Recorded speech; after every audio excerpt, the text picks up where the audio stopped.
नाजरीन, मैं आपका मेज़बान यासिन अंसारी रियासत न्यूज़ चैनल से। आज हमारा जो प्रोग्राम है वो है रियासत की खेती। जैसा कि हमने स्टार्ट में यही कहा था कि हर शोबे पे हमने प्रोग्राम करने हैं, तो आज हमारा ये पहला प्रोग्राम है रियासत की खेती के हवाले से कि बहावलपुर रियासत जो तो कम अज़ कम पंजाब के लिए बहुत ज़्यादा गंदम और कपास पैदा करती है, चार दूसरी अजनास और खुराक की अजनास भी पैदा होती हैं, तो वहाँ खुराक बहावलपुर पे इतनी ना तो तवज्जो दी जा रही है और ना ही कोई फंड्स जारी किए जा रहे हैं। इस हवाले से हम मज़ीद से प्रोग्राम को जारी रखेंगे इस सिलसिले को।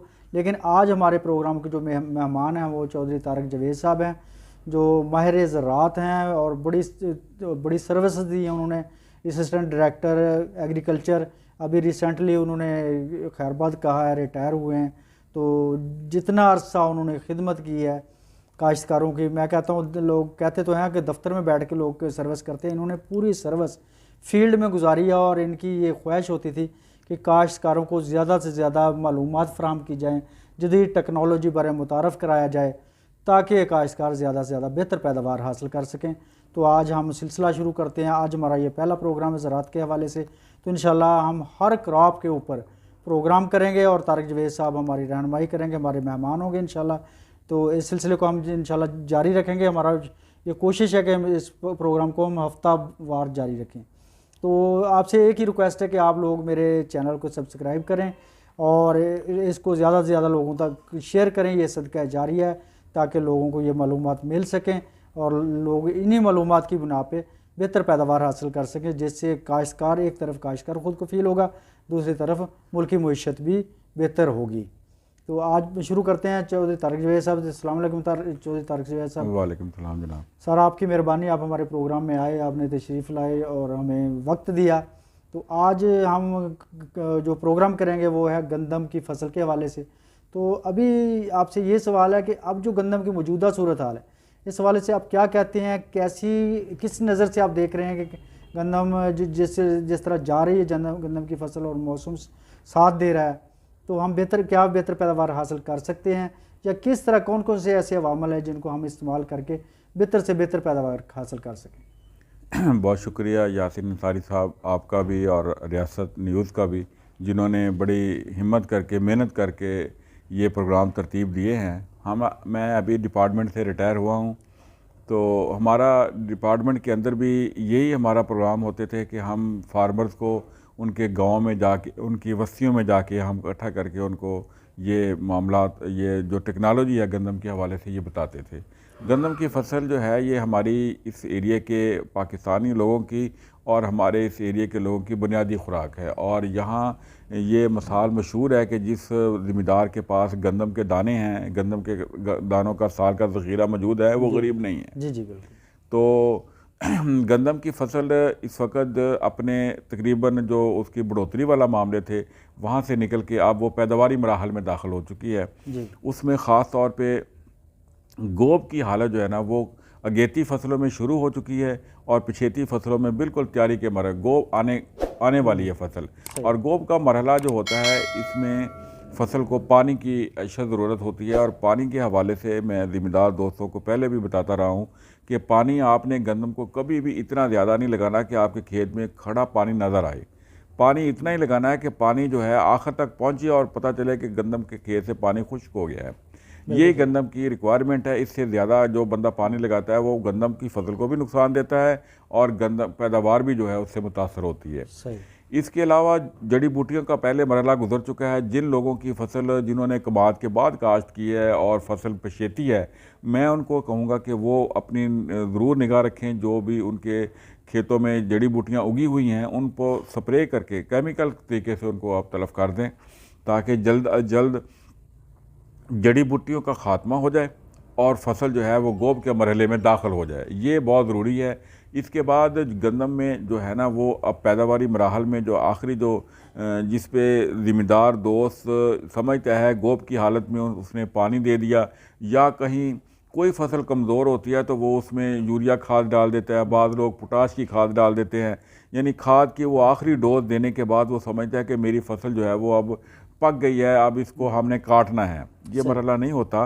गंदम की फसल में एक पानी की ज़रूरत होती है। जैसे ये खुश्क मौसम जा रहा है, जैसे ही गंदम का सिट्टा निकलता है उसमें वो सिट्टे में वो दाने के घर बनने शुरू होते हैं, उस उन घरों में जैसे दूध का अमल शुरू होता है तो वहाँ दूधिया जो स्टेज होती है वहाँ हल्के से पानी की ज़रूरत पड़ती है।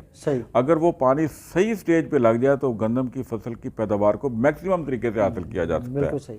तो हम ये समझते हैं कि वो स्टेज, और फिर एक स्टेज आती है जब गंदम की फसल पक जाती है, यानी वो पकती नहीं है। बेसिकली ना मैं बात का ज़िम्मेदारों को बात समझाता हूँ कि आप जब खेत समझते हैं कि गंदम की फसल पक गई है तो वो पकती नहीं है, वो हल्की सी उसमें पिलाहट आती है। वो भी आप जब शाम के टाइम आप खेत में जाते हैं ना तो आप खेत के एक तरफ असर के टाइम आप एक जिधर सूरज ढल रहा है उस तरफ आप पिछवाड़ करके खड़े हों तो आपको गंदम के खेत में एक येलोपन नज़र आएगा, शेड नज़र आएगा।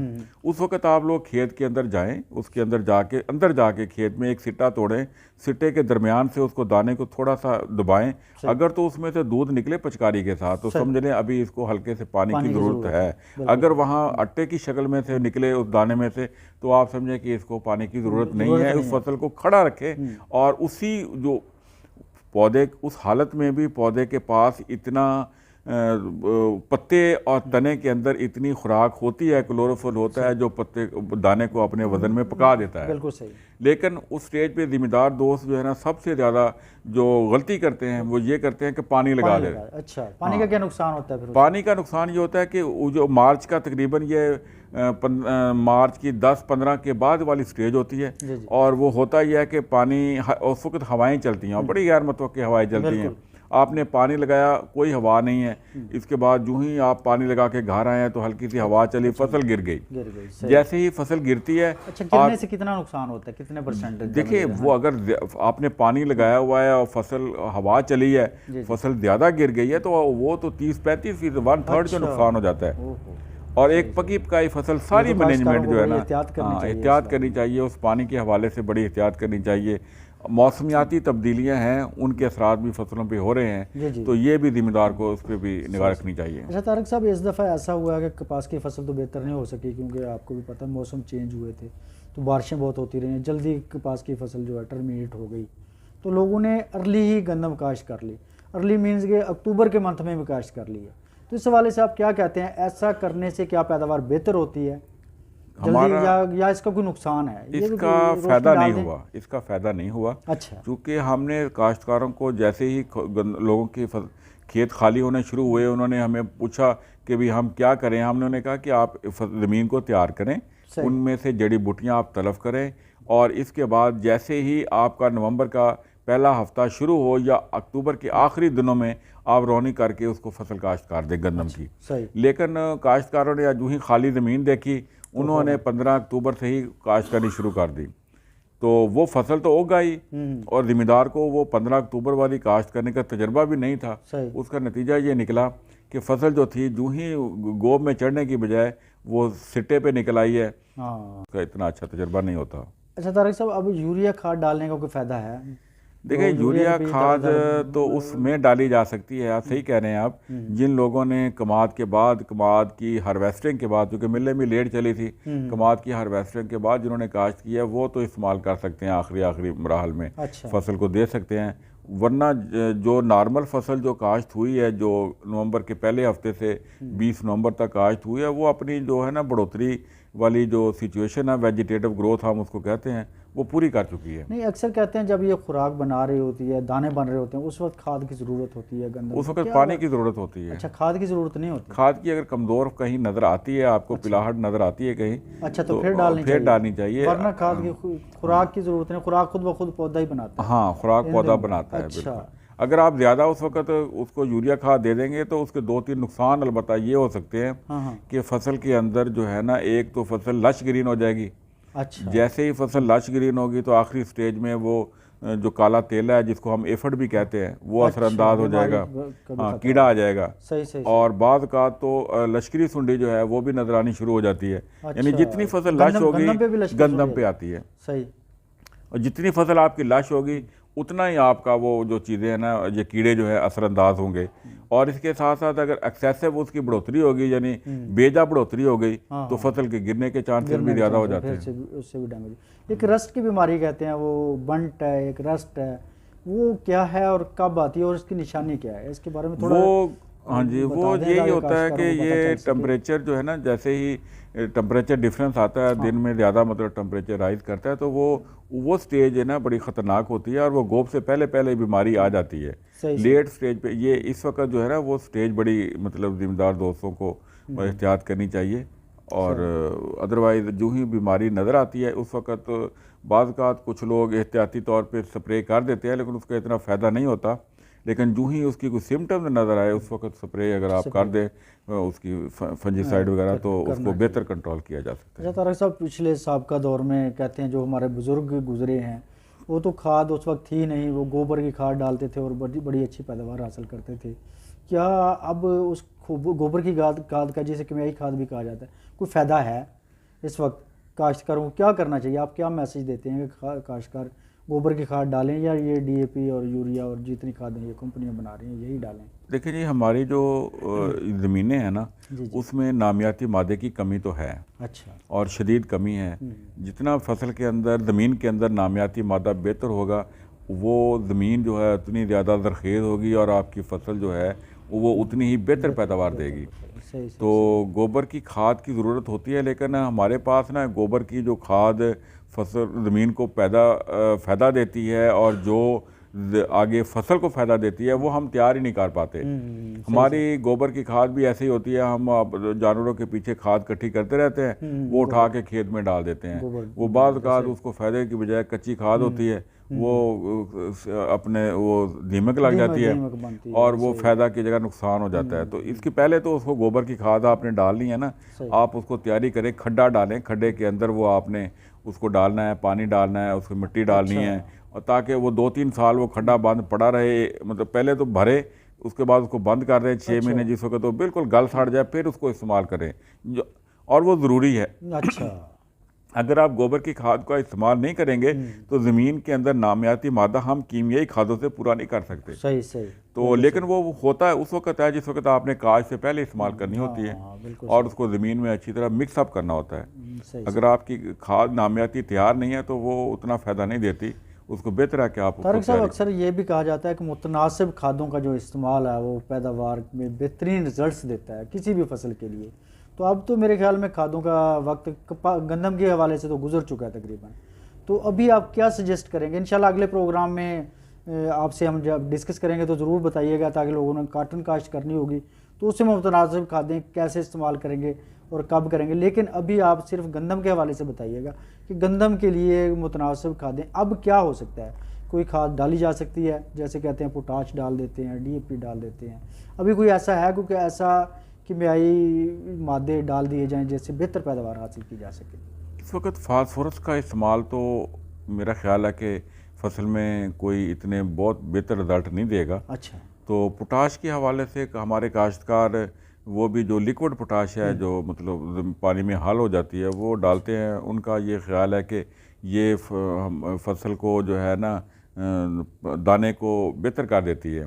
लेकिन जो हमारी महकमाना रिकमेंडेशन है, हम उसमें यही कहते हैं कि ये देखो मुतनासिब खादें गंदम के अंदर जो है ना 1:2 है।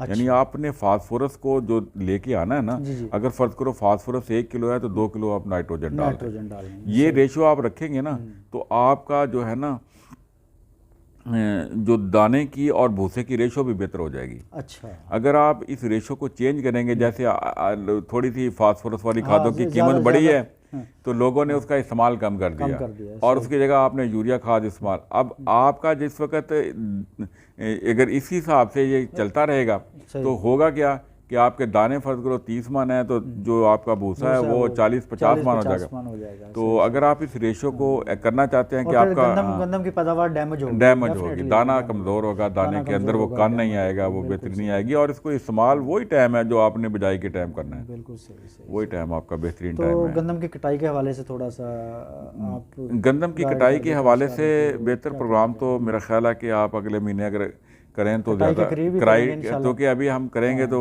हमारे दोस्त अक्सर भूल जाते हैं, लेकिन बिल्कुल कटाई से पहले वाला जो मरहला मैंने आखिरी पानी वाला बताया हाँ ना, हाँ वो ये आप जिम्मेदार ज़रूरी है। दोस्तों को इस प्रोग्राम के हवाले से मैं ये मैसेज देना चाहता हूँ जी जी कि खुदारा उस वक़्त आप पानी लगाने या ना लगाने का फ़ैसला खुद करें। खेत के अंदर हाँ, जाके खेत के अंदर जाके करें और ख़ुद करें। ऐसा नहीं होना चाहिए कि आपको कोई बंदा बताए कि जनाब आपकी फसल जो है पीली हो रही है, आपकी फसल सरसब्ज़ है, आप पानी लगाएं ना लगाएं, ये खुद करें और वो बस आप पानी इसका हल्का मतलब सा। आप कहना चाहते हैं कि आप खुद अपनी फसल के खुद डॉक्टर होने चाहिए। हाँ बिल्कुल, आप आप खुद डॉक्टर हो, खुद उसको चेक करें क्या मर्ज है, उसको क्या करना है, कैसे पानी देना है, कैसे खाद देना है। बिल्कुल यही तो उसके है, बाद फैसला करेंगे तो बेहतर रिजल्ट हासिल बेहतर रिजल्ट होगा। और गंदम की फसल में यासिन साहब मैं बार बार जिम्मेदारों को कहता हूँ कि ये बिल्कुल शैलो रूटेड होती है, इनकी जड़ बिल्कुल ऊपर ही पड़ी होती है, 3 से 6 इंच तक मैक्सिमम होती है। सही आप इसको जितना पानी लगाएंगे वो तो इसकी जड़ों को कमज़ोर करता है। कमजोर करता जाए। आपने सीपेज देनी है उसको, जस्ट पानी जो है ना उसको आखिर तक पहुँचा, हल्का पानी कहते हैं। हल्का पानी जो बहुत शुक्रिया तारिक साहब, आपने हमें वक्त दिया।